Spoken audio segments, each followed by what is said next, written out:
Hello বন্ধুরা, তো দেখো আমি আজকে রান্না করছি। তো এটা হয়েছে ছোট ছোট মাছ। তো এর মধ্যে দিয়ে দিয়েছিলাম সব রকমের মশলা দিয়ে এটাকে মেখেছিলাম। তো দিয়ে দিলাম এখন ধনেপাতা দিয়ে, দেখো কত সুন্দর দেখতে হয়েছে।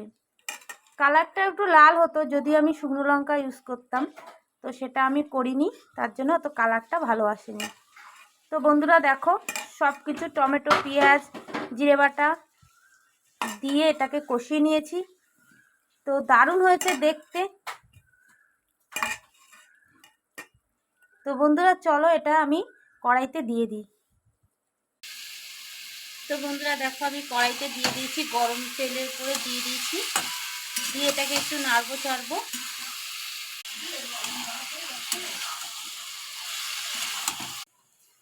তো বন্ধুরা দিয়ে দেবো একটু তেল।